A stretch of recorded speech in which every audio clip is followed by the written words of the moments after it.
Wash the dishes. Yeah. Serving customers is clearly above your level. One late shift, one cruel remark, one thin receipt that refuses to be just paper. A quiet plan starts in the glow of a cash screen and grows into something no one sees coming. Stay till the very end. Every small detail matters. A cashier faces a hard moment and does not break. She writes things down, stays steady, and lets the truth build. The path is slow, tense, and real. No noise, just proof. If this pulled you in, please subscribe to the channel and tap the bell so you never miss the next story. Where are you watching from? Comment your city name below. The fryers hissed like low rain, and the lights in the ceiling buzzed in a tired way that only mattered after midnight. Nia stood at the cash counter with her back straight and her fingers easy on the register. She always kept the paper neat. When the printer spat out a receipt, she would pause and run her palm over it to flatten the curl before she tore it, a small act of order in a place that smelled like oil and hot salt and wet coats. Routine kept the noise from getting inside. She knew the voices of the regulars by sound alone and could ring up their order before they finished saying it. She knew which light on the warming station flickered, and at what hour the delivery truck would rattle the back door. She knew that the camera above the left soda machine clicked hard when the store manager watched the feed from home, which he did when he was nervous. On the wall behind the counter, a small corkboard held training sheets and a paper calendar. Tucked low under the calendar, where only someone standing at the register could see, was a strip of thermal paper pinned with a pushpin. A voided slip, a name she wanted to remember, a time, and a note in ink that was already bleeding into the paper. Nia always kept one or two like that, a quiet habit. Her aunt used to say, "Keep your receipts because people forget what they did when they can." Paper does not. It was raining, and the glass doors of the KFC were soft with the smear of streetlight. She could see the reflect of her own face in the door, her dark skin a deep mirror with the glow of the red sign in it. The door opened, and a woman walked in like a cold draft. Coat tied around her, hair that struck you as careful. She did not look around. Her mouth was in a straight line like a ruler had trained it. She went right up to the counter and set her credit card down as if she could slap the whole place into standing up straighter. "Family bucket," the woman said. "Original." "No, don't look at the menu. I know what I want. 2 sides, coleslaw, and mashed. No corn. Extra gravy." Nia tapped in the order, voice even. "Would you like any drinks with that?"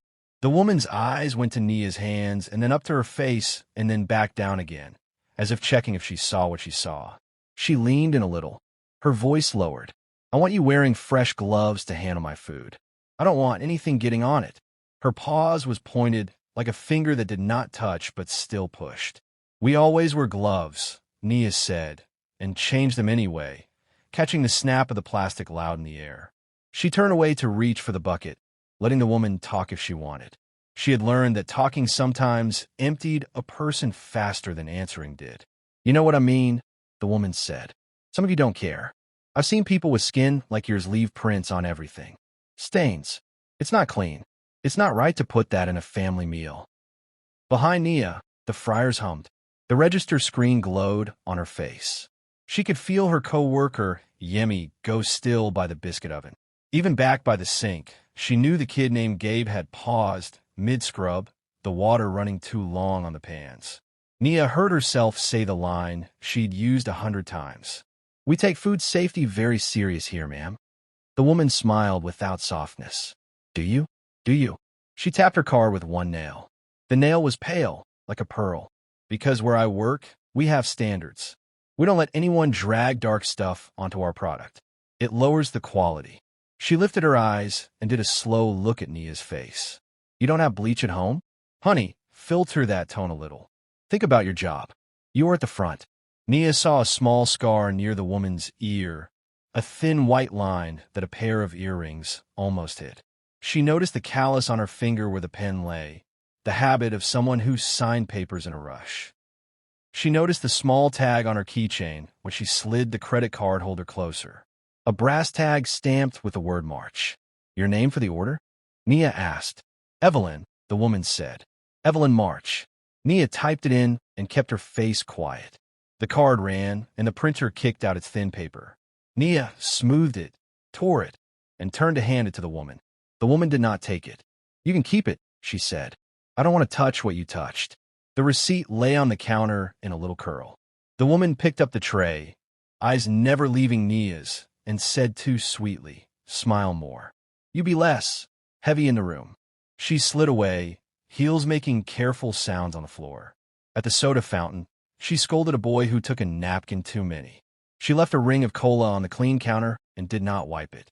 Yemi came over, mouth tight. "You good?" she asked in a whisper. Nia nodded. "Just pack the sides." When the woman had gone and the door side shut behind her, Nia picked up the receipt with 2 fingers and flipped it over. She took a cheap pen from the cup and wrote along the back in small letters. 9:32 p.m. Brown coat. Pearl nails. Brass tag March. Semi-skin leaf stains. Corporate card Red March Services LLC. Smile more. Heavy in the room. She pinned it under the calendar where no one looking for it would look. Then she washed her hands to the elbows and rubbed the skin under the water as if it were just another place that needed care. The rain kept going. The night thickened around the fluorescent lights, and the cars in the drive-thru moved slow, wipers sketching. Her manager, Corey, came out from the back and stood at her shoulder for a minute. He had a way of being in a place without crowding it. "You wanted to block her if she tries to complain?" he asked. "She will," Nia said. She didn't say that the sound of the woman's words had not made her chest shake or her hands clumsy. It had made her feel like someone drew a line down the middle of the room and dared her to step off her side. She stayed on it because she had been doing that since she was old enough to answer the door on her own. "Keep your head," Corey said. "We got you." She nodded. The printer spat more paper. She flattened it and moved on. 2 days later, an email came from the district manager. Subject line, customer concern. Corey called her into the office and showed it to her on the old desktop monitor. The letter was long and ugly in a polite way. It said a professional woman had been made to feel ill at the sight of a cashier with ink-dark skin touching her food. It said the cashier's look was not clean. It said the woman knew people in the city and would make a call. Her name was on the email. March Services. Corey's face was red in his ears. "This is a mess," he said. "I'm going to respond and say cameras show we follow policy and there was no contact with food. I'm copying the HR rep. I am sorry to have to even bring this to you. Are you okay?" "I'm fine," Nia said. She looked at the screen, at the curve of the letters, and felt the same click inside that she felt when the receipt printer started up. Paper does not lie like people can. Paper does not forget. That night, when the store had closed and the chairs were on the tables, she took the pinned slip and added the date and time of the email. She wrote, "Clean hands." She wrote, "Corey saw." She wrote, "March Services." At home, her Aunt Tasha sat at their small kitchen table, a pot of soup steaming and the radio low in the corner. The radio was always on in their house. The open-line show out of the community center played after dark, and the host let people call in about anything: broken streetlights, school lunches, landlords who did not fix heat. Tasha had flyers spread out. A tenants' rights meeting next Wednesday, a notice of a city hearing on code violations, a printout of an article about an apartment fire in a building out on Basin Street. The headline said tenants blame March Properties after fire. The photo was of black smoke pouring out of a window and a woman with a baby on her hip covering her mouth with a sleeve. "You see that?" Tasha said, thumb pressing the paper. "Same folks been ignoring us for months. Same folks crushing people with letters. March Properties." Nia told her about the woman at the counter. She told her about the email, using the kind of voice you use when you lift something and put it on a shelf. "Let's put this here and not let it break." Tasha listened. The steam from the soup fogged her glasses. People like that live on no one checking them. They get used to being the only ones who write things down. She had a brass tag, Nia said, and Tasha smiled, white teeth bright. "Keep your receipts," she said, like a prayer. You never know when a small thing is the thing. The small thing came back the next week, not with heels, but with sneakers that squeaked when they touched the wet tile. She was taller now because she was 16 and had too much hair for the rain. She came in alone and ordered fries and sat near the window with her head down. She did not look like the woman. She could have been anyone's kid. Closing shift again. 9:45. The girl stayed until the last man left with his bucket and then stood and walked to the counter where Nia was stacking sauce lids. "Are you Nia?" the girl asked. "Yes," Nia said. "You okay?" The girl looked behind herself and then back at Nia, and her voice came out hardly on a breath. "My mom sent that email. I heard her practice what to say to the boss on the phone. She does that when she wants to hurt people. She says she knows how to make the small ones go quiet. She is not just mean in the store. She does things at her job that are wrong." "I know you know her name. You are her daughter," Nia said quietly. The girl nodded. Her eyes were the kind that took in more than they gave. "Away. My name is Maya," she said. "I found some of her work stuff in the car when she made me help carry groceries. It is in a box in the trunk. I looked because she keeps telling me she does God's work, and I don't see God in what she does." Nia felt the air in her chest harden. "You can't take things from your house," she said, unsure of the line she should draw, the laws, the risk. "Are you safe? You think I am safe with that box in the trunk?" Maya's voice shook, but not in a weak way. "She uses a locksmith and a moving company, and they go at night. And I saw a list of addresses with notes like delay repairs and wait them out, and names of families that look like me smashed under words like nuisance and problem. She wrote not to answer certain numbers because they are troublemakers. She wrote that people from our side are used to mold. Who else has seen this?" "No one," Maya said.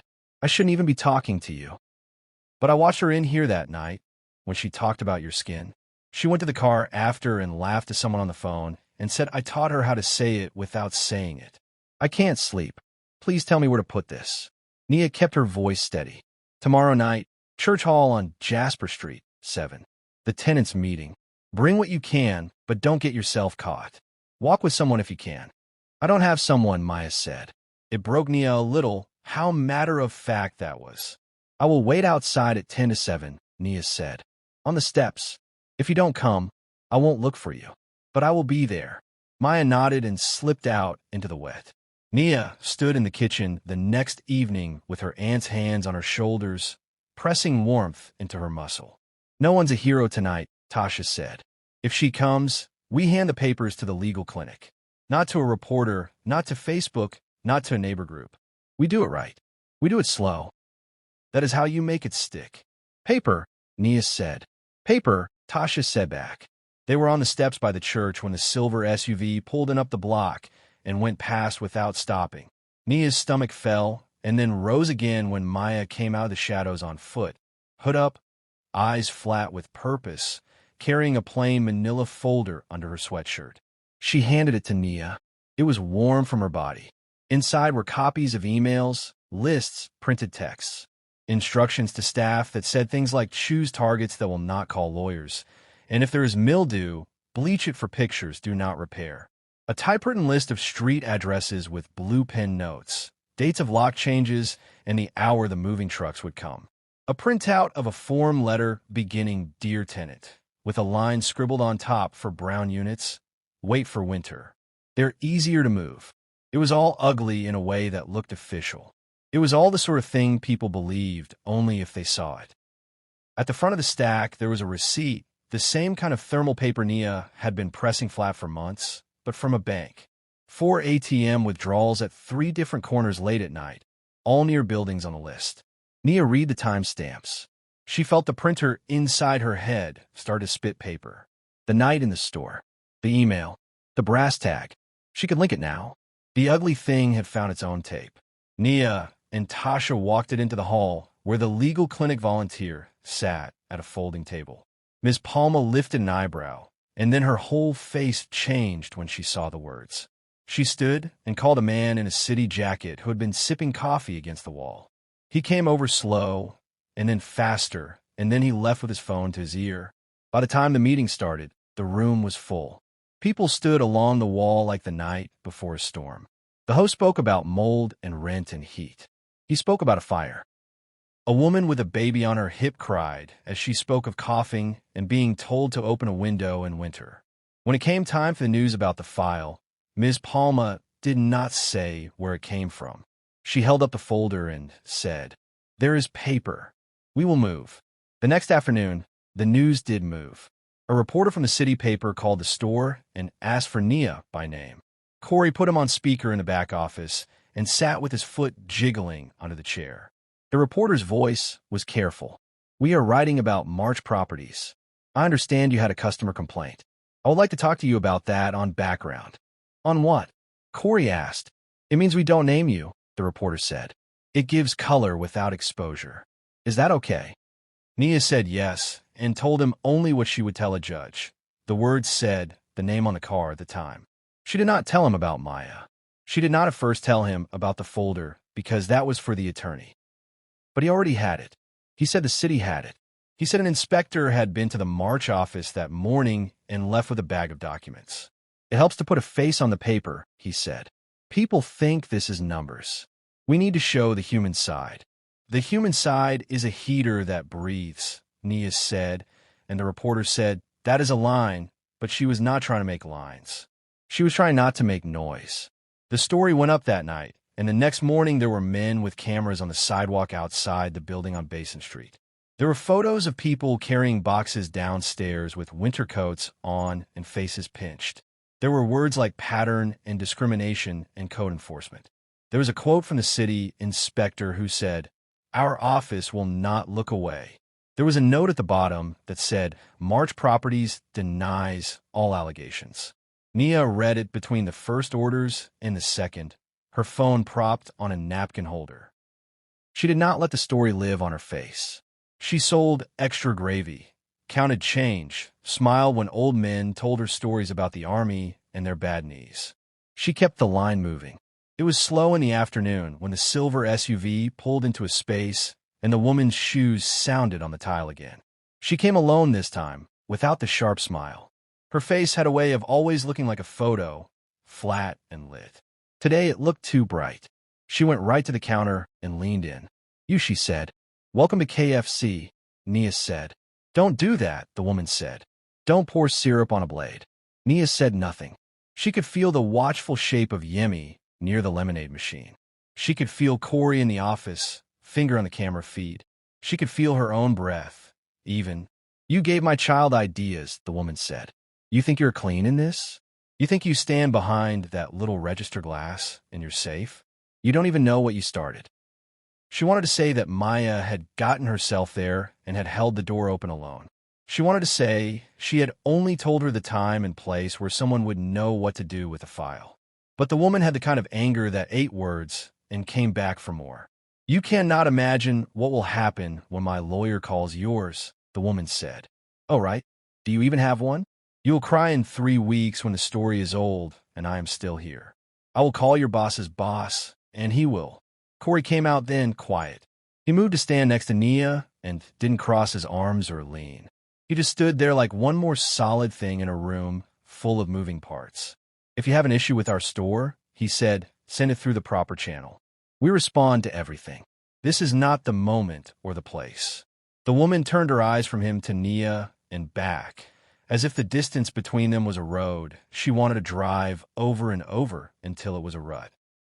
"You people love paper now," she said. "Keep it. You're going to want every bit of it."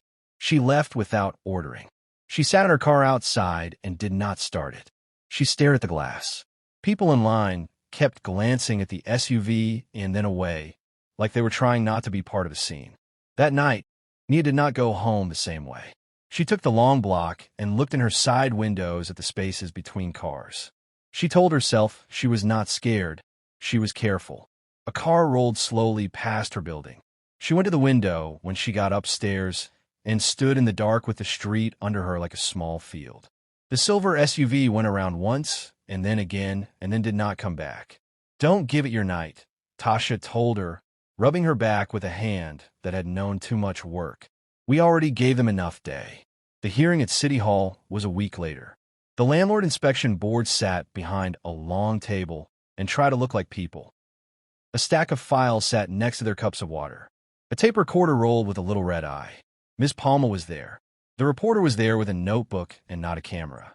Tenants were there with babies and with grandmothers.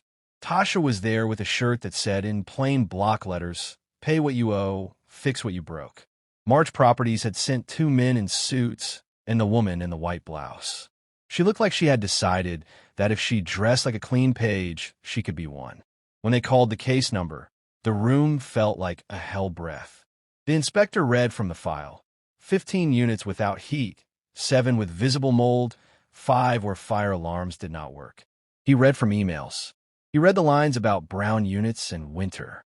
The men in suits said the documents were out of context and misleading.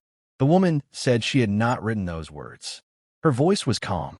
She said if she had written something like that, it was a joke and they were being sensitive.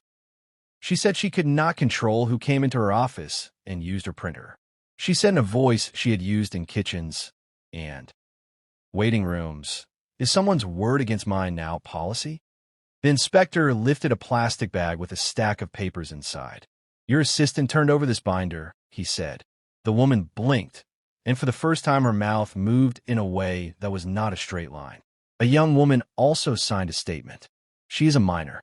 We are not going to involve her further." The woman looked at Nia, then, full on, as if she were a hole in the wall that was letting wind in. Nia did not look away. She did not smile. She did not frown. She kept her face and let the woman see it. She thought of the first night, of the printer spitting out the paper she had smoothed with her palm. She thought of the hush of the room after the door closed behind the words. She thought of Maya's fingers on the folder. The board voted. They read from papers to explain their vote. They imposed fines. They ordered repairs. They referred the file to the Attorney General's office for discrimination review. They said names that were no longer just names on a brass tag. They said the city would inspect every building owned by March Properties in the next 60 days.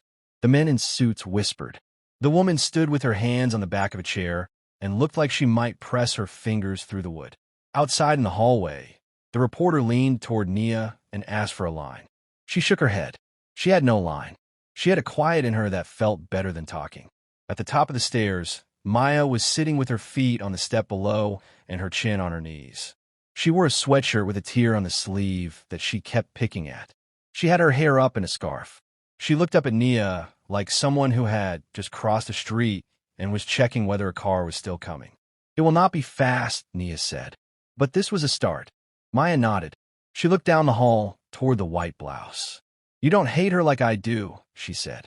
"I don't hate you for her," Nia said. She felt Tasha move up next to her, and she felt the weight of a hand on her arm. "That's the only line I need." Maya's mouth tilted as if it remembered how to smile and was surprised by it. "She will think you did this to her," she said. "I didn't," Nia said. "She did this to herself. I just kept the paper." Maya laughed then, a small sound that slipped into the noise of the building like a coin into a jar.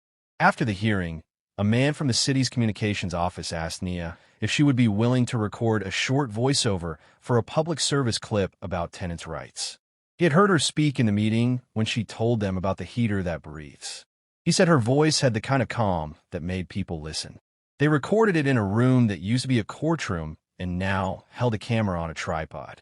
Nia stood in front of a slate wall and said into the air, "Write it down. Be clear. Keep your receipts. The city is listening." She felt strange hearing her voice echo back in the empty space, but she did it and then went to work her shift. The clip ran on the city's social media and on the small TV in the corner of the DMV. And because the universe liked to bend things back on themselves, it ran for a week on the little screens next to the menu boards at chain restaurants in the district, right between ad for spicy chicken and a soda deal. No one at the store could control what showed. It was corporate content from an automated feed. On Friday, at 4 in the afternoon, the screen above Nia's head lit with her own face. She did not know it was coming. She was counting out of 20 when she looked up and saw herself looking back, lips making words she'd already forgotten saying. "Write it down. Be clear. Keep your receipts. The city is listening." A woman in line laughed and said, "Girl, that's you." And someone else clapped like it was church. Yemi screamed in a way that made the sound bounce around the fryers. Corey came out of the back with a grin on his face that made him look like a kid. And among the people in line, near the end, was Evelyn March. She had not learned a new way to stand. Her mouth was still a line.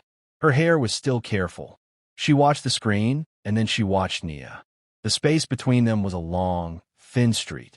"You cannot imagine," she said, as if picking up a conversation from a week ago, but this time it was not a threat. It sounded like she was admitting something to herself. "You cannot imagine." "I can," Nia said because she could. She had imagined all the ways the day could go and had kept walking anyway. She slid the receipt across the counter toward the man standing in front of Evelyn, like she would for any customer, smooth and flat. The printer chirped again. She tore the paper and felt its warmth in her fingers. On the little digital clock above the door, the numbers rolled from 4:29 to 4:30 with a clean click you could feel. Later, after the rush, Nia sat on a milk crate in the back with her drink cup water and a straw. The shop's radio played an old song low. She took the pinned slip from under the calendar and held it in her hand. The ink had bled so much that the words were soft, but she could still see the line about the brass tag. She could still see the time and the first feeling it made. She slid the old receipt into the shoebox she kept in her locker, with its neat stacks of paper and little notes. On top of the stack, she put the printed city flyer with her own face on it, which felt strange and good and like something she might not tell the people on the bus unless they asked. On her walk home, the street was wet again, the lights making halos on the pavement. The silver SUV wasn't there. A man in a suit was reading a notice taped to a door in a March building across the way. It said, in plain words, that repairs were scheduled, that tenants would not be charged for temporary heaters, that the city would be back in 2 weeks to check. It had a signature on it not written by a rushed hand. It was just a line and a date and a name typed out, and it sounded right. At the church on Jasper Street, the hall lights were off, but the AE sign on the radio room glowed. The host of Open Line waved when he saw Nia pass by the window. He pulled the door open and called, "You coming in? We got a mic if you want it."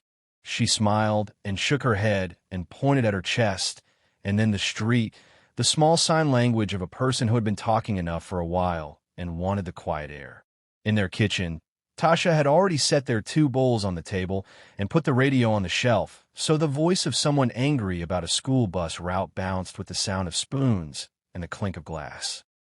They ate in the real comfort that comes after noise, and they didn't have to talk about the day because the day had finally said enough. Paper held the story now. A folder in an office, a line in a ledger, a sticker on a door. The receipt printer in the store would keep its small music, and Nia would lay her palm on the paper when it curled and make it flat. She would take orders and count change, and sometimes, when the screen above her head played the clip again, she would hear her own voice saying to some stranger with a tray, "Keep your receipts. The city is listening," and the words would feel true in her mouth. Not because she was on a screen, but because she had seen how proof, once you handed it to the light, did not go back to the dark. The revenge had been sweet because it measured itself not in hurt, but in repair. It was not a punch. It was a door that would not close, even when somebody wanted it to, and that was the part no one expected. The woman who wanted to shame her in a bright room had walked back into a brighter one, paper in hand, and found she could not hide. The cashier behind the counter did not raise her voice, did not throw back the words, did not make a scene. She made a record. She made it matter. She stood in the same spot, under the same tired lights, and watched the printer's mouth open and close and spit out small truths one by one, all of them warm in her hand.